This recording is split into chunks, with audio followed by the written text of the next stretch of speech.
여러분, 세상이 아무리 크다 해도 세상이 감당하지 못한 사람들이 있습니다. 그들은 믿음으로 세상을 바꾼 하나님의 사람들입니다. 그들을 통해서 세상이 복을 누리게 됩니다. 성경은 그들이 믿음이 얼마나 크냐, 그들이 얼마나 완전한 사람이냐, 이런 관점으로 그들을 따라가지 않습니다. 그들은 연약한 중에도, 그들은 자신들이 부족한 중에도 우리가 섬기는 하나님을 얼마나 붙잡고 하나님의 말씀을 얼마나 신뢰하며 따라가느냐에 따라서 그들은 세상을 바꾸는 사람들도 되었고 세상에 영향을 끼치는 삶을 살게 된 것입니다. 우리가 얼마나 크냐의 문제가 아니라 우리가 섬기는 하나님이 얼마나 크신 분인가를 내가 믿고 따라갈 때 우리 주변의 삶의 환경들이 하나님의 나라로 바뀌어져 갈 줄 믿습니다. 여기 한 사람 다윗이 있습니다. 하나님은 그에게 특별한 애칭을 부르십니다. 이 사람은 내 마음에 합한 사람이야. 이가 그야. He is the one. 바로 이 사람이야. 그는 다윗이었죠. 이 다윗을 통해서 하나님은 이스라엘 역사를 새롭게 하고 또 이스라엘의 새로운 출발을 그를 통하여 이루어가죠. 역사를 바꾼 사람 중에 한 사람이 다윗이 있었습니다. 그런데 다윗을 향하여 이는 내 마음에 합한 사람이야. 어디서 만나셨을까? 어떻게 그렇게 반하셨을까? 역대하 16장 9절은 여호와의 눈은 온 땅을 두루 감찰하사 전심으로 자기를 찾는 이에게 적어도 능력을 베푸신다고 말씀하시죠.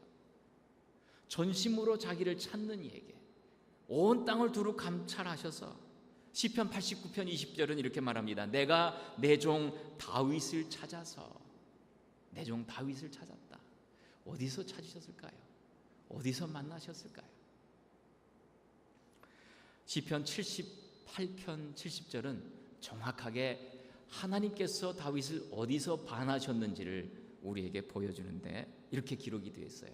조금 울려요, 모니터가. 내 종 다윗을 택하시되 양의 우리에서 취하시며. 하나님께서 다윗을 택하시되 어디서?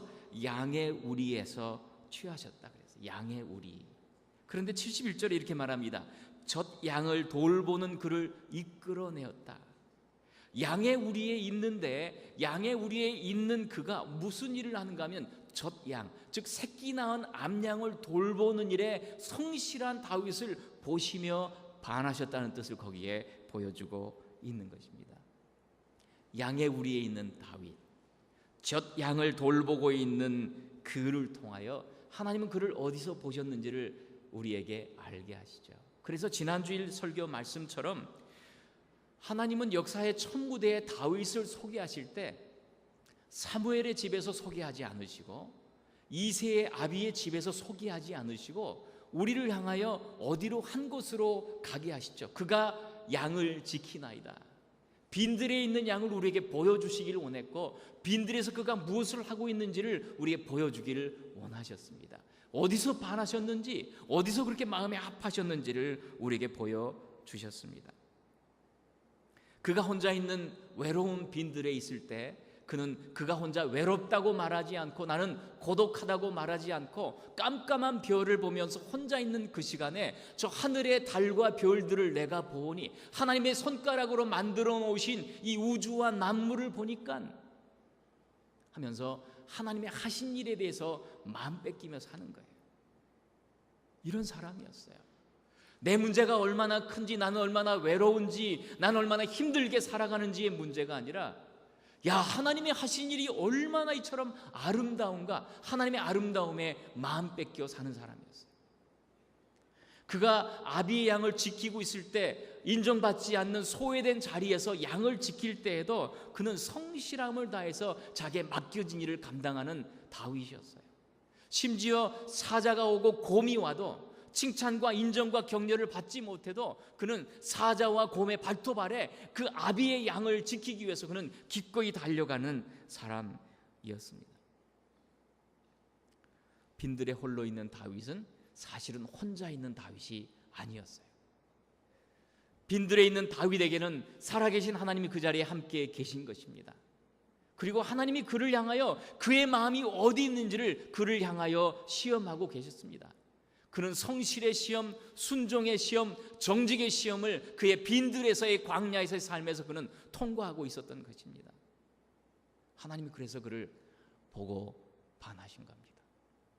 아무도 보지 않는 자리에서 젖 양을 그가 돌보고 있는 그의 성실함, 이 자상함, 섬세한 그 사랑이 바로 하나님의 사랑이었습니다.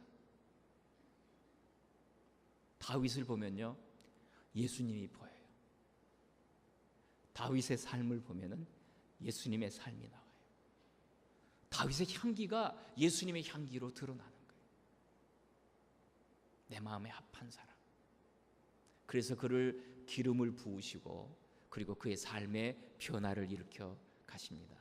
오늘 본문은 그래서 기름 부음 받은 다윗에게 일어난 환경의 변화를 우리에게 설명해 줍니다. 곧 이제부터 왕궁에서 일어난 다윗의 이야기입니다. 빈들에 있던 다윗을 이제 왕궁으로 하나님은 인도하여 오십니다. 이제부터 세 가지의 관점으로 오늘 본문을 보면은 첫 번째는 다윗과 왕궁, 두 번째는 다윗과 사울, 세 번째는 다윗과 창의 이야기입니다. 빈들에 있던 다윗을 인도에 오셔서 왕궁으로 인도하시는 이 첫 번째 다윗과 왕궁의 이야기, 오늘 이 본문을 통해서 보면 무엇이 빈들에서 양을 치고 있는 다윗을 이 왕궁으로 오게 하고 있느냐 이 말이죠. 오늘 대화의 모든 내용인 수금 이야기예요. 수금. 오늘 왕궁에서 왕과 신하와 나누는 대화의 주제는 수금의 이야기입니다. 지금 사울이 질병으로 번뇌하고 두려워하고 고통을 받고 있습니다. 그 신하들이 나누는 대화가 18절 또 16절부터 23절까지 모든 내용이 뭐냐면 수금을 잘 타는 한 사람을 찾아오면 우리 사울 왕이 낫겠습니다라는 수금 타는 사람을 찾는 이야기가 이 내용을 이루어 가고 있습니다. 16절에 보니까요, 여러분 보세요. 원컨대 우리 주는 주의 앞에 모시는 신하에게 명하여 수금 잘 탈 줄 아는 사람, 여기 밑줄을 쳐놓으세요. 수금 잘 탈 줄 아는 사람. 17절 잘 타는 사람, 여기도 밑줄을 쳐놓으세요. 18절 이세의 아들을 본즉 탈 줄을 알고 여기에 밑줄을 쳐놓으세요. 그들의 대화의 주제가 수금 이야기로 진행되다가 어디로 갑니까? 지금 수금을 타는 다윗에게로 가고 있습니다. 여러분, 이스라엘에 얼마나 많은 사람들이 수금을 타고 있을까요? 그 수금을 타는 사람 중에 지금 다윗에게로 초점이 맞추고 23절에 보세요. 수금을 취하여 손으로 탄즉 다윗이, 여기 밑줄을 쳐놓으세요. 지금 수금 이야기가 어떻게 해요? 다윗 이야기로 연결되면서 이 빈들에 있던 다윗이 지금 왕궁으로 있는 다윗으로 그가 환경이 변해지고 있다는 것입니다. 어떻게 빈들의 다윗이 왕궁으로 들어가고 있는가? 본문은 주목하라고 말하는 것입니다. 그가 가진 수금이 도구가 되고 있습니다. 여러분, 이 의미가 뭐예요? 수금 타는 이야기가 다윗의 이야기로, 그리고 다윗이 급기야 왕궁으로 출현한 이야기의 의미가 뭐예요? 아무도 보지 않는 곳에서 빈들에서 수금을 타던 예배자의 삶이 그의 환경을 변화시키고 있다는 겁니다. 빈들에서 수금으로 찬양을 하는 그 찬양을 들으시고 하나님은 그를 택하시고 그를 왕으로 세워 가시는 겁니다. 오늘 본문은 사울이 지금 질병을 얻어서 그 수금을 가지고 그가 찬양을 통하여 치료받는 과정이지만 사실은 빈들에서 드리는 그 찬양, 그 수금을 주님은 기억하시고 그를 사용하신다는 이야기를 하는 것입니다. 이 본문을 묵상해 보면 한마디로 이렇게 적용을 할 수 있을 것 같아요. 하나님은 다 아십니다. 하나님은 모든 것을 아시는 분입니다. 우리가 자꾸 놓치고 사는 것, 잊어버리고 사는 것은 마치 하나님 없이 사는 것처럼 살아가요. 하나님 앞에 서 있지 않는 것처럼 말하고 생각하고 살아가는 거예요. 하나님은 모든 걸 다 아신다는 겁니다. 다 듣고 계시고 다 보고 계시고 다 알고 계시고, 여러분, 하나님이 모든 것을 다 아시는 분인 줄 믿습니다. 이 말이 때때로 어떤 사람들에겐 두려움이 돼요. 모든 걸 다 하시는구나. 그러나 하나님을 아는 사람들에게는 이것이 큰 위로가 되는 줄 믿습니다. 내가 홀로 드리는 그 자리에 드리는 찬양과 기도로 들으시는 하나님, 하나님은 나의 모든 삶을 아시는 하나님, 수금을 들어서 밤을 지시던 그 시간까지도 하나님 보고 계셨던 그 하나님. 그래서 하나님은 다 아신다, 나의 형편과 상황과 모든 사정을 다 아신다고 믿는 사람들은 홀로 있는 그 자리에 빈들을 사랑하고 홀로 있는 그 자리에서 골방을 사랑하는 사람으로 나가는 겁니다. 왜요? 하나님은 다 아시기 때문에. 여러분 따라해 보세요. 하나님은 다 아십니다. 나의 모든 형편을 다 아십니다.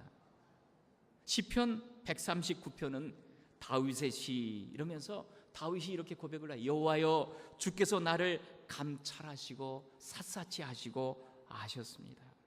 주께서 나의 앉고 일어섬을 아시며 멀리서도 나의 생각을 꿰뚫어 보시오며 나의 길과 나의 눕는 것을 감찰하시며 나의 행위를 익히 하시오니 여호와여, 내 혀의 말을 알지 못하시는 것이 하나도 없으십니다.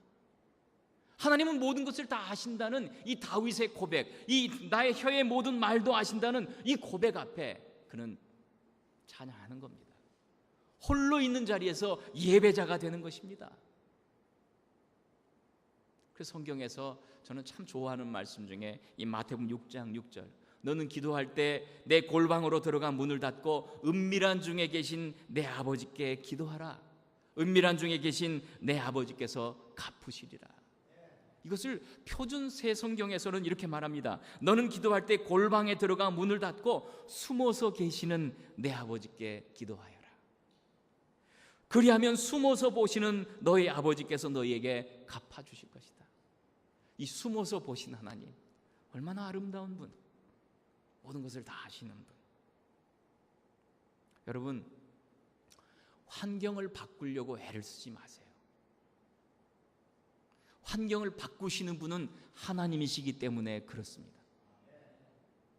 환경을 바꾸기를 정말 원한다면 먼저 하나님 앞에 우리가 진정한 예배자로 서는 겁니다. 다윗처럼 홀로 있는 빈들에서 다윗은 예배자가 되고 그 예배를 받으시고 그 수금을 통로로 하여서 하나님은 다윗을 왕궁으로 인도하여 가시는 겁니다.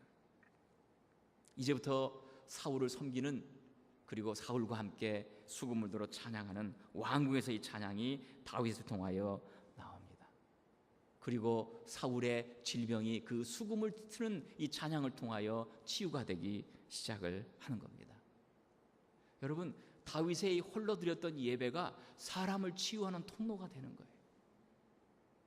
나의 입술의 언어들이, 나의 입술의 고백들이, 나의 입술의 찬양이 사람들을 치유하는 언어가 되어가는 것입니다. 이것이 예배입니다. 다윗과 왕궁, 하나님께서 빈들에 있는 다윗을 왕궁으로 변화시켜 가시면서 우리에게 보여주는 첫 번째 내용은 뭐냐면 예배자 다윗이에요. 예배자 다윗, 예배하는 다윗. 다윗은 광야에 있을 때나 왕궁에 있을 때나 한결같아요. 그는 예배하는 자로 서 있습니다. 그리고 모든 그의 입술의 언어들이 빈들에 있건 어디에 있건 시편으로 채워갑니다. 시편이 뭡니까? 곡조가 있는 기도라는 것이죠. 그는 기도자로 살아가는 겁니다.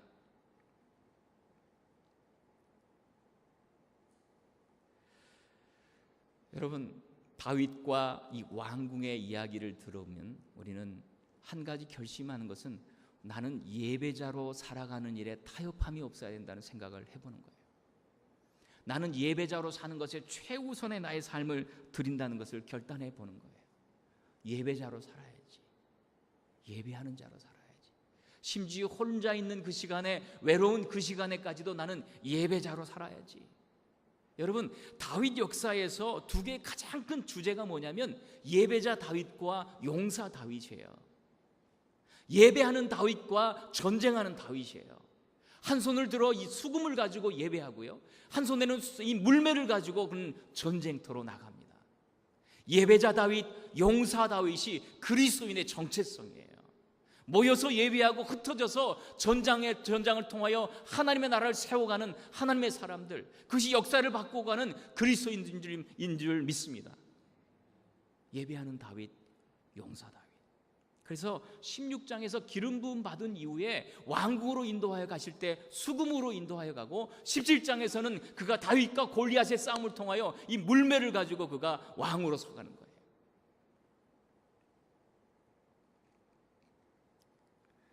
여러분, 건강할 때는 건강의 소중함을 잘 모르잖아요. 예배를 드리는 것이 그냥 나에게는 쉽고 편하면 이 예배의 소중함을 모르잖아요. 그러나 여러분, 예배를 가지고 하루를 시작하시고요, 예배로 인생을 마감하셔야 돼요. 예배로 하루를 시작하고 예배로 인생을 마감하는 사람. 지금부터 10년 전입니다. 2003년도에 2월 달에 여러분이 아시는 것처럼 대구 지하철 화재가 있었습니다. 한 200명 가까이 불에 타 숨졌습니다. 그 가운데 수많은 젊은이들, 특별히 많은 크리스찬들이 그 속에 있었습니다. 선교단체의 간사로 앞길이 창창한 그 헌신하는 사람들이, 그 이름들이 있었습니다. 그런데 그 많은 죽은 사람들 중에 이렇게 무릎을 웅크리고 굽혀서 그리고 누구인지 알 수 없는 한 사람이 있었습니다. 다 몸이 타버렸습니다. 그리고 성경까지 무릎을 꿇고 품에 안는 성경을 통해 보니까 성경까지도 거의 타 있었는데 그 안에 주보 한 장이 타다 남은 게 있었습니다. 그 주보를 보고 그 교회에 전화를 했습니다. 그리고 그 사람이 누구인지를 알았습니다. 그는 68세 된 대구 서부교회 안수집사였던 김창재 집사님이었습니다. 68세 안수집사라고 하면 그분은 장로가 되기에는 이미 시간을 놓쳐버린 사람이죠. 그는 평생 안수집사로 살았을 것입니다. 그럼에도 그는 무릎을 꿇고 기도하며 마지막의 시간을 그가 보낸 것이에요. 놀라운 것은 그 교회 남태섭 담임 목사님, 그에게 그가 죽기 전에 전화를 한 거예요. 목사님, 제가 지금 천국에 갑니다. 내가 먼저 천국 갑니다. 천국에서 만납시다. 할렐루야. 그리고 조금 있다가 사랑하는 아내에게 전화를 했습니다. 사랑하는 부인에게 전화한 다음에 내가 먼저 천국 가오. 천국에서 만납시다. 할렐루야. 이것이 마지막 남긴 그의 언어였고, 그리고 그는 무릎을 꿇고 성경을 품에 안고 엎드려서 그 속에서 죽은 것입니다. 그가 드린 마지막의 모습은 예배자의 모습. 그날도 교회 예배 드리기 위해서 나가다가 집에서 나간 지 30분 만에 그렇게 된 것입니다. 연기 가득한 곳에서 불에 타 죽은 마지막의 그 모습을 하나님은 우리에게 끄집어 보여주시는 겁니다. 그분의 마지막 예배, 마지막 기도가 무엇인지를 하나님은 우리로 하여금 기억하도록 그의 간증을 통하여 말씀하고 계시는 겁니다. 여러분, 예배에 누가 얘기하나요? 목숨을 걸어야 된다고. 예배 전심으로 예배자가 되어야 된다고. 오늘 본문의 수금의 이야기, 왕궁으로 다윗이 환경이 바뀌어지는 이야기의 배경에는 그의 예배가 있는 것입니다. 여러분, 우리의 환경이 얼마나 어려운지를 얘기하기보다 이 환경이 바뀌어지기 위해서 우리가 먼저 예배자로 마음 중심으로 드리는 예배자가 되기를 주의 이름으로 축원합니다. 주님, 내가 예배자가 되겠습니다. 하루의 시작을 예배로 시작을 하고 인생의 마감을 예배로 하겠습니다. 마지막의 언어를 주님을 높여드리는 그러한 삶을 살겠습니다. 이런 결단이 여러분에게 있길 바랍니다. 두 번째, 오늘 본문에 흘러가는 주제는 이제 다윗과 사울의 이야기입니다. 그가 빈들에서 있었던 다윗이 이제 왕궁으로 와서 수금을 타면서 그가 다윗이 이 사울 앞에 섰을 때 사울은 그를 사랑하기 시작합니다.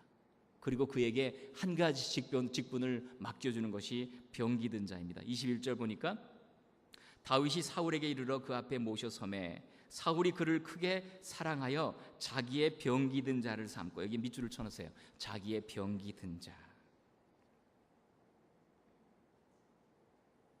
이 병기 든 자라는 말은 아모르 베어러, 즉 갑옷을 들어주는 사람, 그의 무기를 챙겨주는 사람, 이제 사울 왕의 종이라는 말이에요. 여러분, 여기서 생각해 볼 것이 있습니다.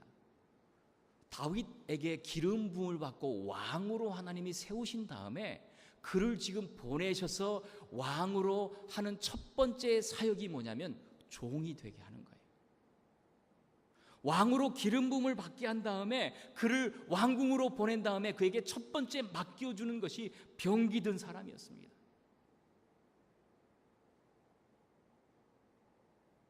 젖 양을 돌보았던 다윗, 그가 이제 사울을 섬기는 종으로 그가 환경이 바뀌어가고 있다는 것입니다. 빈들에서 광야에서는 순종의 시험, 정직의 시험, 성실의 시험을 통하여 아무도 남들이 나를 보아주고 인정해주지 않아도 하나님만을 바라보고 뛰어갔던 그의 인테그리티가 이제는 그에게 종이 되어서 이제부터 또 하나의 배워가는 훈련은 뭐냐면 이 서번트십이에요. 킹십이에요. 하나님이 나를 왕으로 세우셨는데 그를 종으로 만들어가는데 이제부터 하나님의 종으로 살아가는 이 종의 길을 배워가는 것입니다. 하나님은 나를 왕으로 세우셨지만 그러나 세상에서 모든 사람의 종이 되어야 하는 것처럼 그는 종의 길을 이제부터 배워가고 걸어가는 것입니다. 그런데 그가 병기 든 자로 사울 옆에 서 있지만 사울의 이 왕의 직무를 보고 왕의 소명을 보고 왕의 책임을 보고 그가 간접적으로 배워갈 것입니다. 그럼에도 가장 큰 지금 이 다윗에게 있어서의 이 왕의 첫 번째 사역은 종이 되는 것이에요. 근데 누구의 종이에요? 하나님이 버리신 사울 왕의 종이 되는 거예요. 섬길 대상이 하나님이 인정하고 하나님이 사랑하시고 하나님이 사용하시는 그 대상이 아니라 하나님이 실망하시고 하나님이 후회하시고 하나님이 슬퍼하시고 하나님이 버리셨던 그 사울을 왕으로 섬기는 종이 되어가고 있는 것입니다. 이것이 기름 부음 받은 왕 다윗의 첫 번째 직무예요.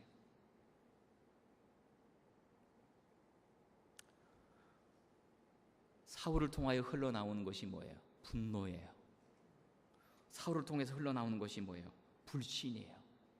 그리고 사울을 통해 흘러나오는 것이 미움이고요, 질투이고요, 그 숱한 감정의 변화이고요, 그 두려움이고요. 이 사울의 인격과 삶에서 흘러나오는 것은 그가 과연 이 이스라엘을 리더하는 왕일까 의심하게 할 만큼 그는 자기의 인격조차 통제하지 못하는 심각한 질병에 처해 있는 사람이에요. 그런데 그를 섬기라고 하는 거예요. 여러분, 빈들에서 양을 칠 때도 힘들었잖아요. 사자나 곰이 왔는데도. 그런데 양은 적어도 주인을 해치지는 않아요. 섬기는 사람을 해치지는 않아요.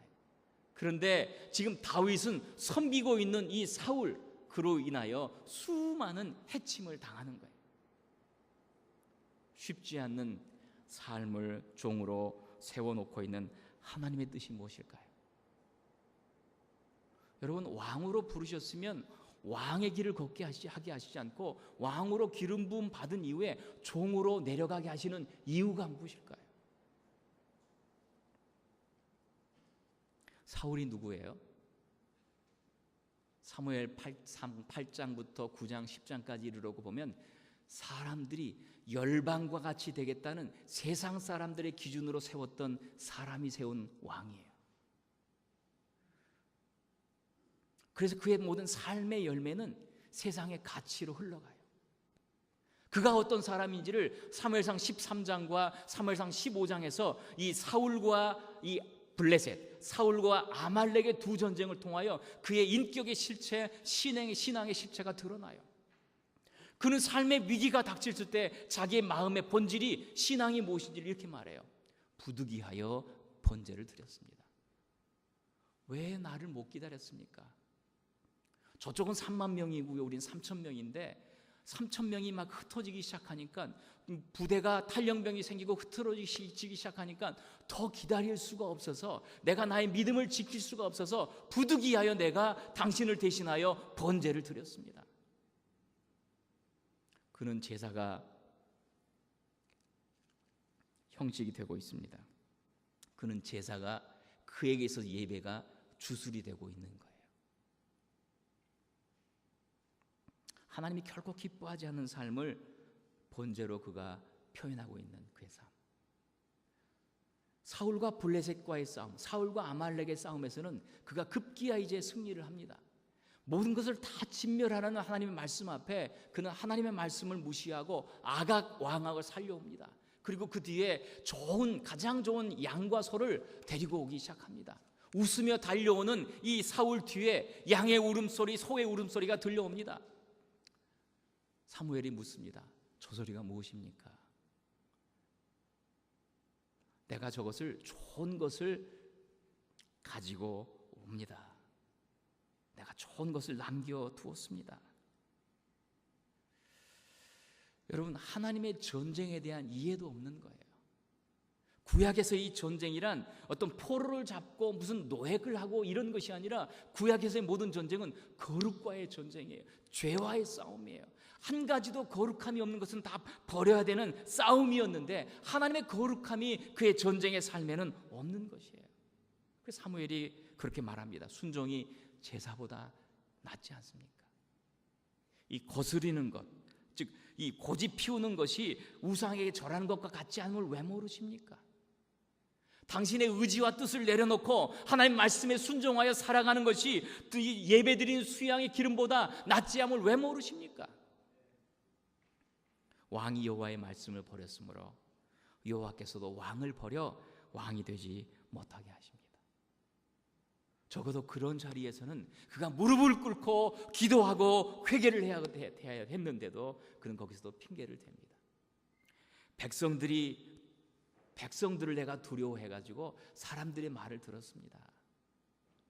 제발 내가 범죄하였을지라도 내 백성의 장로들 앞에서, 이스라엘 앞에서 나를 높여주세요. 나와 함께 돌아가 주십시오. 말씀에 순종하는 것보다, 죄책감으로 자기를 돌아보는 것보다 사람들의 시선을 의식하고 사람들 앞에서 자신을 높여달라고 하는 바로 그 신앙의 실체가 사울의 모습이었어요. 자기 중심으로 살고 있는 사울을 섬기라고 종으로 불러주셨다는 거예요. 이것이 그 기름 부음 받은 왕 다윗의 첫 번째 사역이라는 거예요. 여러분, 기름 부음 받고 난 다음에 이 종의 도를 가르치시는 하나님의 뜻이 무엇인가요? 모든 사람의 종이 되어야 되는 거예요. 왕은 진실로 왕이 되기 위해서는 진실로 종이 되어야 하는 거예요. 종이 도가 없는 왕은 왕이 아니라는 거예요. 우리 주님의 삶의 모습이 그래서 왕으로 오신 예수님과 종으로 오신 예수님이 두 가지의 사역이 그의 인생을 딱 보여주고 계시지 않습니까? 이사야의 전체 내용이 바로 왕으로 오신 메시아, 종으로 오신 메시아 아닙니까?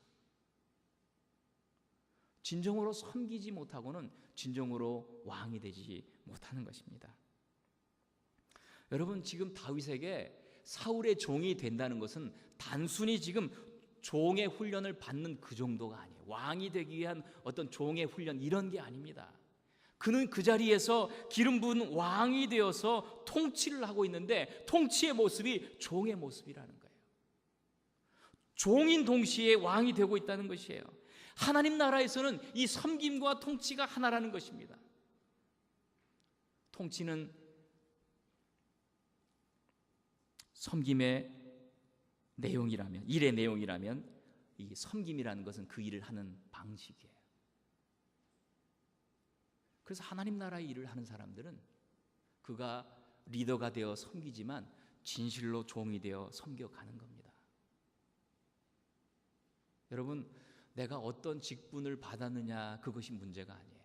올 한 해 내가 어떤 직분으로 살아가느냐 이것이 문제가 아니라 어떤 직분을 받았느냐 그 속에 진실로 나에게 이 섬김의 종의 도가 있느냐가 중요한 거예요.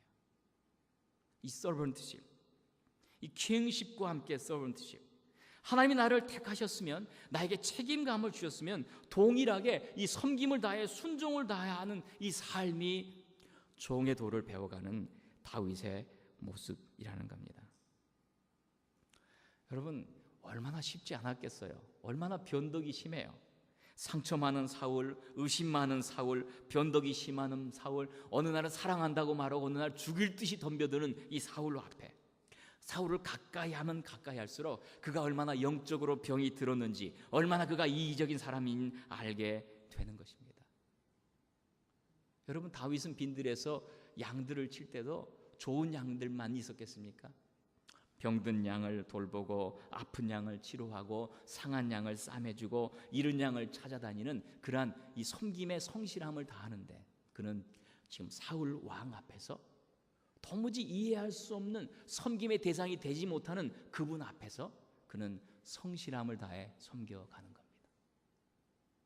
그래서 종의 도를 배우는 사람은요, 절대 남들과 비교하지 않아요.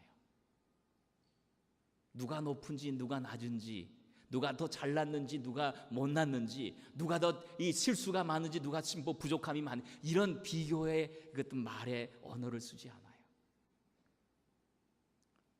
종은요, 섬김의 대상이 누구인지 묻지 않아요. 그가 얼마나 섬길 만한 가치가 있는지, 그가 어떤 대상인지를 묻지 않는 거예요. 주님은 그것을 지금 이 사울 앞에 있는 다윗을 향하여 가르치고 계시는 것입니다.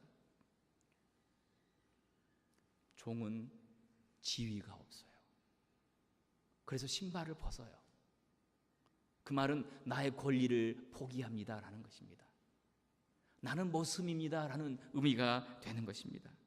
종은요, 오직 충성을 다할 뿐이에요.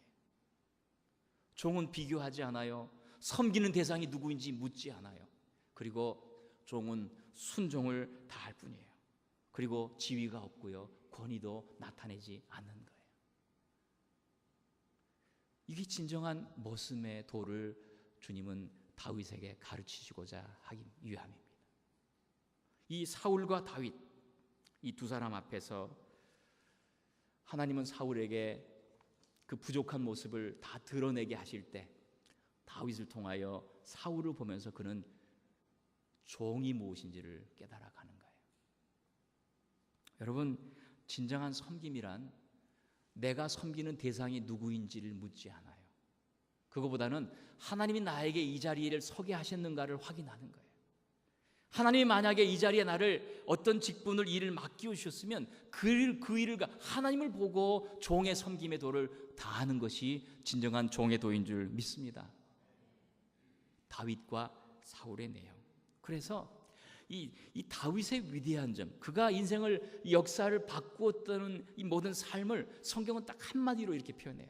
그는 한결같았다 그래요.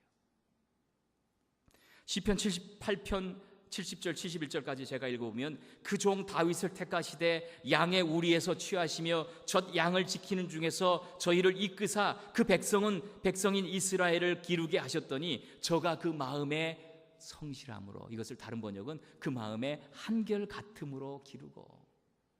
이 한결같아요. 여러분, 한결같다는 이 말이 성경적인 용어가 충성이에요. 여러분, 예전에 맨발의 전도자 최춘선 할아버지 기억하십니까?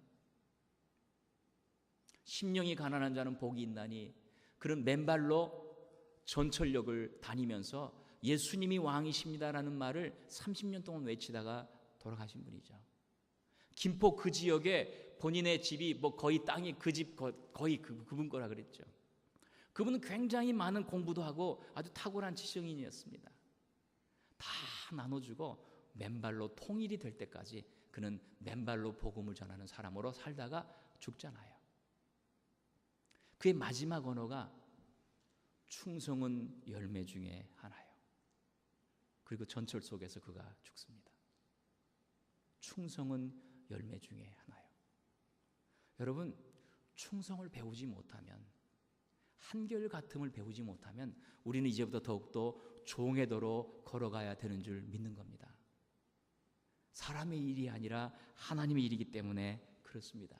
우리 인생을 살아가는 것이 아니라 하나님이 나에게 맡겨주신 그 인생의 생명의 날들을 우리가 계수하여 가기 때문에 그러는 것입니다.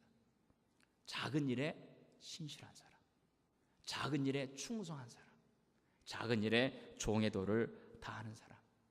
여러분, 이런 사람이 되기를, 저와 여러분이 되기를 바랍니다. 작은 일에도 한결같은 사람. 세 번째는 다윗과 창의 이야기입니다. 21절 보니까 다윗이 사울에게 이르러 그 앞에 모셔섬에 사울이 그를 크게 사랑하여, 여기 밑줄을 쳐내, 크게 사랑하여. 사울이 그를 참으로 사랑하기 시작해요. 그런데 두 장이 되지 못하여 그를 미워하고 그를 원망하고 그를 화를 내고 그를 향하여 못마땅해 하기를 시작합니다. 이렇게 말합니다. 18장 8절 보면 다윗을 향하여 불쾌해하고 못마땅해 하고 심히 노하여 화를 내고 적이 되고, 그리고 19장부터는 그를 죽이기를 시작해요. 섬김의 대상인 사울이 사랑을 하더니만 급기야 그의 감정이 변하고 생각이 변하더니 다윗을, 섬기는 그 다윗을 죽이기를 시작합니다. 창을 던지기를 시작합니다. 수금을 들어 찬양을 하는 그 자리에 창을 들어 그를 던지기를 무려 3번이나 던져갑니다. 이 말이 뭐예요? 죽이겠다는 거예요.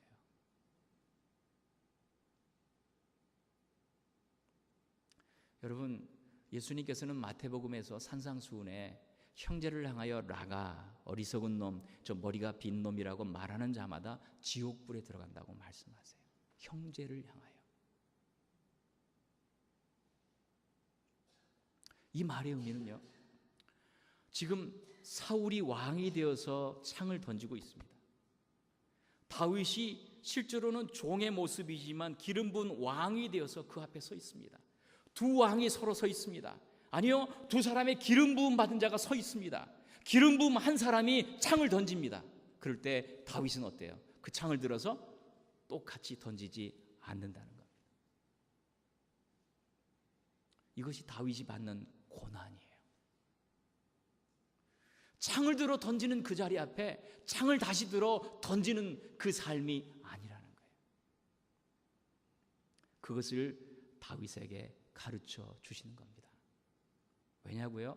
만약에 다윗이 똑같이 창을 들어 사울에게 던지는 그 순간부터 그는 다윗이 아니라 사울의 삶을 살기 때문에 그런 겁니다. 왜 창을 맞게 하실까? 왜 죽이려고 달려드는 그 섬김의 대상이 그에게 이런 얘기를 들으며 살아야 될까라고 말할 때 하나님의 뜻은 뭐예요? 사울에게 관심 있는 것이 아니에요. 창을 던지는 그에게 관심 있는 것이 아니에요. 창을 맞고 있는 다윗 그 자신이 깨트려지기를 바라는 겁니다. 그 속에 깨트려져야, 속사람이 깨어져야 그 속에 계신 하나님이 빛을 들어 나타내지기 때문이에요. 사람으로 어렵고 환경으로 어렵고 상황으로 어렵고 섬기는 중에도 이런저런 말을 들으면서 그가 창을 받을 때에 하나님 원하시는 다윗에게 너는 내가 택하여 세워 갈 사람이야. 그러나 너에게 한 가지 원하는 것은 너는 더 깨어져야 돼. 너가 더 부서져야 돼. 너가 그걸 왜 몰라? 왜 상대의 대들보에 어떤 그것만 보고 너의 대들보를 보지 못하고 상대 뒷글만 보고 그렇게 마음 뺏겨 살아갔냐, 이런 말이에요. 주님은 다윗을 다윗되게 하기 위해서 섬김의 대상이 아닌 사울 앞에 종이 되게 하시는 거예요. 창을 맞게 하시는 거예요. 여러분, 이 본문을 들으면 하나님은 다윗을 얼마나 오묘하게 빚어가시는지를 알게 하는 거예요. 여러분, 우리가 사랑하는 자녀들이나 사랑하는 사람들에게 좋은 옷을 입혀놓고 오물을 묻혀 있다면 그 오물이 씻어지고 깨끗해지기를 바라는 사랑하는 마음이 없는 사람이 누가 있겠어요?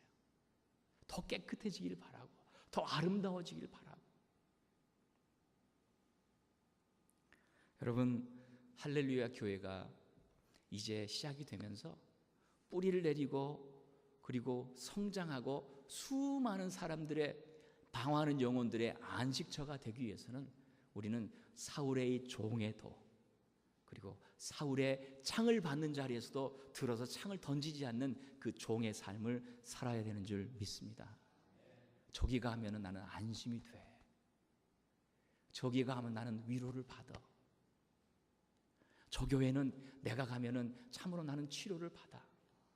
여러분, 그런 교회가 되어야 하는 거예요.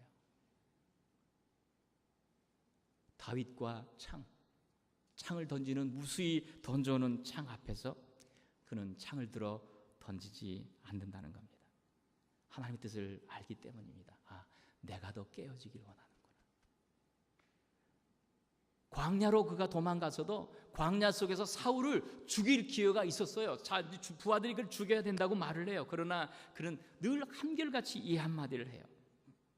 사무엘상 24장 6절, 여호와께서 기름 부음 받은 자를 치는 것은 여호와께서 금하시는 것이야. 여러분, 그리스도가 누구예요? 기름 부음 받은 자. 그리스도인이 누구예요? 기름 부음 받은 사람들이에요. 성령의 기름으로 기름 부음 받은 사람들. 만약에 어떤 사람이 우리들을 향하여 창을 던진다 할 때, 여러분, 그 자리에서 들어서 똑같이 창을 들어서 던지는 사람이 아니라 다윗처럼 창을 내려놓고 피하고 도망가고 그 자리를 피하여 가는 그런 지혜가 우리 삶에서 있어야 된다는 것입니다. 그래서 다윗의 삶을 보면 예수님이 보여요. 다윗의 행동을 보면 예수님이 그 속에 살아계셔요. 다윗의 삶의 향기는 예수님의 향기예요. 왜냐하면 예수님이 그렇게 사셨잖아요. 마치 도살장에 끌려가는 양처럼 아무 말씀 없이 한마디 아니하시고 모든 죄를 짊어지시고 마치 자신의 죄인 양 짊어지시고 묵묵히 도살장에 끌려가는 양처럼 그가 걸어가셔요. 침묵하여 매를 맞을 때에도 뺨을 맞으면서도 그런 아무 말씀 없이 그 길을 걸어가셔요. 다윗 속에 나타난 예수님의 모습, 예수님의 삶 속에 나타난 다윗의 모습, 여러분, 이것이 그리스도인의 모습이 되는 것입니다. 여러분, 우리가 한 주간 살면서 우리의 모든 삶 앞에 우리 주님의 향기가 나타나길 바랍니다. 우리 주님을 더욱더 닮아가길 바랍니다. 그리고 주님께서 우리의 길을 인도하여 가신다는 것을 깨닫고, 그래, 기름 부음 받은 자의 삶을 내가 살아야지. 나의 입술을 하나님께만 찬양하는 예배자로 살고 나의 무릎을 골방으로 찾아가 주님을 만나는 데 쓰여가며 온전히 나의 전부를 하나님 앞에 드리는 산 제물이 되는 그런 삶으로 살아가는 이 삶이 오늘 본문에서 가르쳐 주신 주님의 말씀인 줄 믿습니다. 한 주간 승리하여 가는 저와 여러분 되기 바랍니다. 기도하겠습니다.